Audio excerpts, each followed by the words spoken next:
It's league action tonight for the Steelers, who are looking to win 3 games in a row for the first time this season. They're up against the Guildford Flames, who they've already beaten in cup action twice. Still no Miko Usula for Sheffield, he's out along with Nick Seitz. Guildford are short bench tonight, but starting to show signs of life after a rough start to the season. 3 wins and 3 overtime points from their last 6 has them trending in the right direction.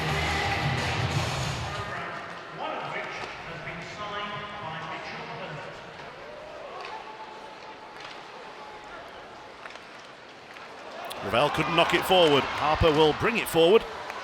Ravel got back and was able to force him out.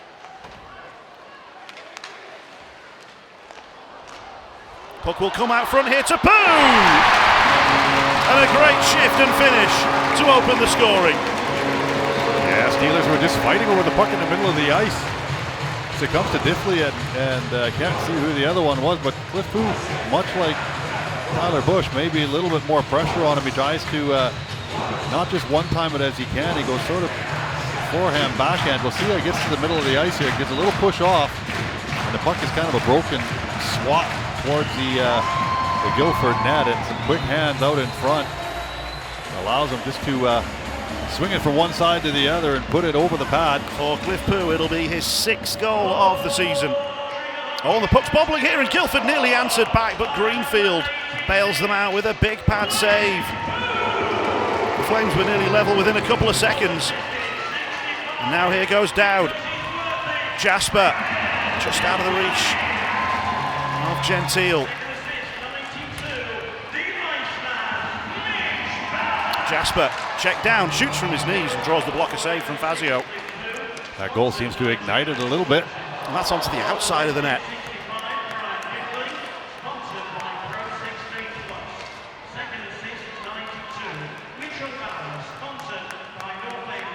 Steelers pushing to strike again quickly. Gentile couldn't get it across to Jasper. Strang plays it away. Won't go far enough for icing. Call on the goal. Pooh assisted Diffley and Balmas. Even strength, 12:09. Hurd. Fazio sees it on its way. Utala to Tate. Isolated and outnumbered. The Steelers have made something of this. Hurd! Oh, yes. Nice one there. Nice little work down low as well. Steelers working hard down in the offensive zone, but nice little pull and drag move right here around hook. A little stick handle and absolutely shovels a BB of a wrist shot up into the top part of that. We'll get a better look at it right here. Nice little pullback, stick handle, and then just zips it. Not sure if Guildford netminder maybe thought he was going the other way, or just a little bit of a flash screen right there.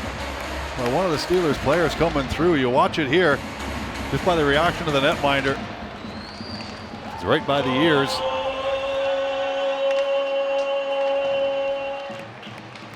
Cormier.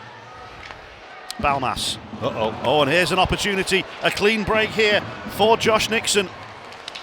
And he scores! Squeezed it in over Greenfield's shoulder.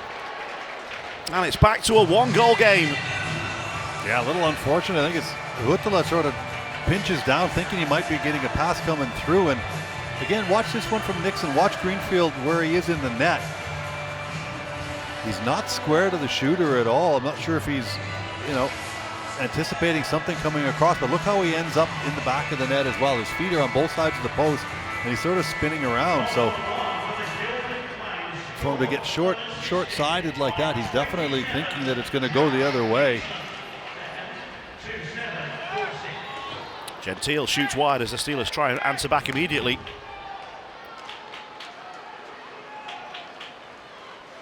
Waller. Jacombe checked down. Guildford searching for an equaliser here. That one's wide of the goal. Just needed another little spark. Jacombe plays it out front. Oh, it's on the outside of the goal from Gosselin. And he'll get another chance, and he won't miss this one. The Steelers scored twice in quick succession in the first. It's Guildford's turn here in the second to level the game. Yeah, Guildford just comes straight back at him with a lot of speed, and Waller does a good job. Again, Greenfield down and searching a little bit, looking for the puck. Steelers guilty of not clogging up the middle of the ice yet again. We'll see it here from a better angle.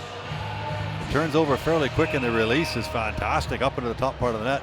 Sort of bounces over Huttela's stick, and then bang bang, and it's in the back of Steelers net. He loses out. Guildford play it away, but that's going to be icing. They wanted to get the penalty killers off. Oh, and it slowed up just enough. Tansey not deemed to have been chasing that as hard as he might have. Fans don't like the call. They don't like the turnover either.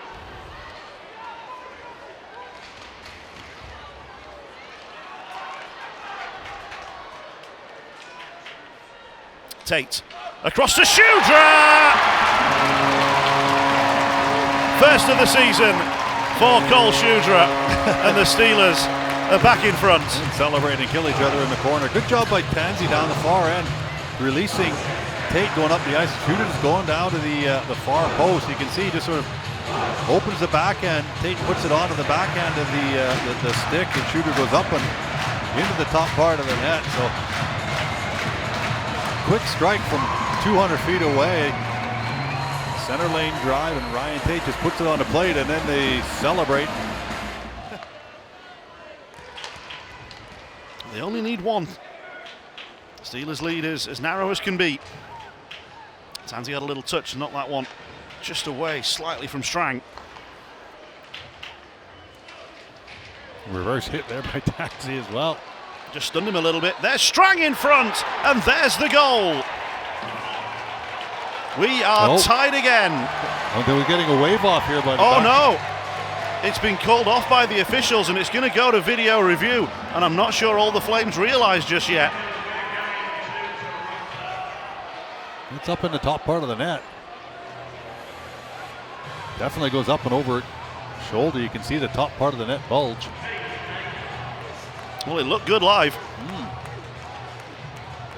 I don't think there's too much concern down on the Flames bench. Certainly no goalie interference. Goal confirmed. No idea who's going to win this one. 1:04 to go in regulation. Cormier. Deflection takes the puck behind the goal. Tremblay trying to kick it clear. It worked effectively. There's the goal! That might just be the game winner. Through the crowd and past Fazio from Dominic Cormier. Give a lot of credit to this line down below again, but another little pull and drag from Cormier. Good hard shot. Look at the nice screen out in front as well. Good work from all three forwards, keeping the puck alive and getting that retrieval back to Cormier, who gets a great wrist shot away up into the top part of the net. You see Cliff Pu go straight to the front of the net, and a couple of good little screens there as well. Tremblay a little bit farther out. But there's a little pullback move that does just enough. Drops the netminder, so it opens up the top part of the net. Dominic Cormier's fourth goal of the season is 48.8 seconds away from being a game winner. Can Guildford save themselves late on? Oh, the puck out of the zone's a killer. One last rush. Waller, Gosselin, Greenfield, and the Steelers can clear this one away. There's not going to be time for the empty net, but it's not going to matter. The Steelers have the 2 points thanks to a last-minute winner from Dominic Cormier.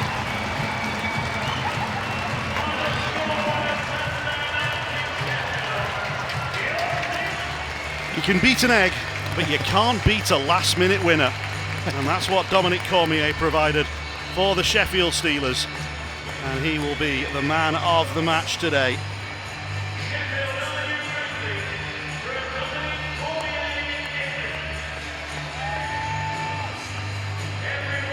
A good crowd on hand at the Utilita Arena to witness it, most of whom have stayed back to watch Dominic Cormier's celebration lap.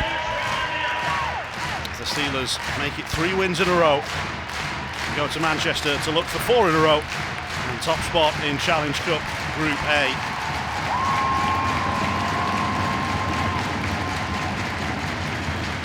Calling for a little bit of support out at centre ice. Tremblay and Nielsen and Tate and Pooh and now Harper are all out there with him. We're going to do some 5-pin bowling.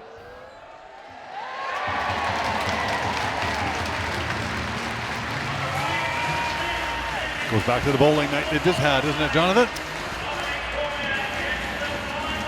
All with the Steelers and the Supporters Club. A regular event. And home wins against Guildford are becoming a regular event as well for the Steelers. The last 9 have all gone the way of the men in orange. The team left it late, but job done in the end. Yeah, I thought actually it was kind of an up and down game for that entire 60. First 8 to 10 minutes, I didn't love our game. Then we get that first goal and kind of find some energy and life there. Second period, again, I think we're our own worst enemy at times. You know, we turn a puck over at the offensive blue line. There's a hockey play to be made there that just takes a bad bounce. So some of those you're going to deal with. You know, and then the management of the blue lines there wasn't great for us in the second. We give up another one there. So, but yeah, it was a big goal, you know, to get that done in regulation. Obviously would have, you know, liked a little bit more complete 60, but there's a lot of hockey to be played here, and you're going to take the 2 points when you can get them some nights when maybe, you know, you don't play your best. Back-to-back wins here at home and a nice little run of form, and then obviously we know what's at stake tomorrow, big hockey game. So often in these interviews over the last few years we've spoken about the Steelers scoring in bunches. It happened in the first, but it happened against in the second. What's it like on the bench when a team scores 2 goals in 40 seconds and a lead that looked not comfortable, but whatever it was, it's now gone? Yeah, we've also talked about the momentum swings in this business. It goes quick. Sometimes, you know, you find life, and some other teams find life when they get a goal too. So, you know, like I said, we give up a goal off a 4-on-1 where, you know, we make a pretty good play with a 3-high situation that just ends up going the other way, and they find some life off of that. And, you know, the second goal there, you just got to be ready to have a good shift after that goal is given up. And again, it's a turnover there that ends up hurting you. So, but that's hockey. You know, we've talked about how good the league is and how the third periods in these games there's going to be a ton of tight hockey games, and you know, just play in the moment and don't shrink at all. And you know, Corms has been a big game player for us, and I think, you know, Trems makes a great play below the goal line to extend that shift, and I don't know if it was Harps or Trems who ended up going low to high there, but up to Corms there, who finds space with a Poozy at the net front there screening, and that's a 5-on-5 goal there. For a long time, it looks as though Cole Shudra's goal was going to be the game winner. Just talk a little bit about the games that he's been playing recently, because he missed last weekend through illness, but he also got sent down to play a game for the Steel Dogs. He's been on a fourth line that hasn't necessarily had a consistent 3 on it. It's usually been himself along with Nielsen and somebody else, but he got to the right areas tonight. Yeah, that was again a great drive there, middle lane drive for him, and Tater finds him on the back post, and yeah, it's not been easy at times. I don't think he was really sick last weekend and missed out. You know, and tonight we tried to roll 4 as much as we could. We played Dowdy with him a bit, Trems with him a bit, Jaspy with him a bit. We kind of rolled someone through early with those 2 guys. You know, but sometimes that's just the way the game's going to roll. We know how important every one of these games is, and we talk about, you know, coaching these games like it's a game 7, and you know, at times guys are going to earn that ice and opportunity, and they're going to get more, and at times, you know, we may end up shrinking the bench shorter than we'd like to, but that's just the game inside the game at times. And you know, I think both those 2 guys can bring us some energy and find us some minutes, which hopefully will come over time here. Different opposition, different building, different competition tomorrow. Manchester away in the Challenge Cup, but it's pretty clear what's at stake.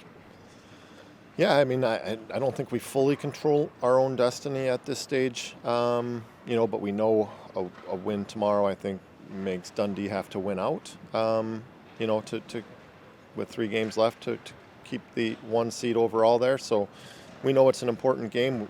We need a point to finish top of our group, which is, our first and foremost priority. And then obviously we'd love to have the opportunity, if we can get through a semifinal, to host here at home.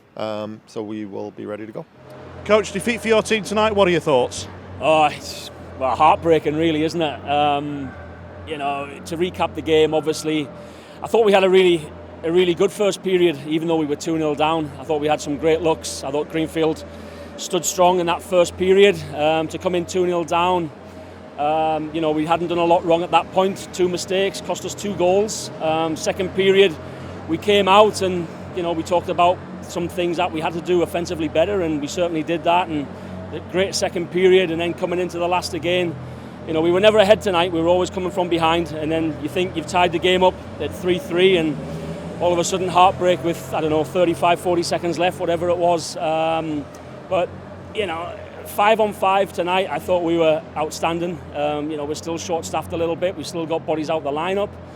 It's tough on a lot of guys that are playing big minutes at the minute, but I've got nothing but praise for my team. I thought they were excellent tonight, and we deserved something out of that game tonight. We really did. But again, it can be cruel. But hopefully, our heads don't go down. We've got a big game against Belfast tomorrow, and we can bounce back.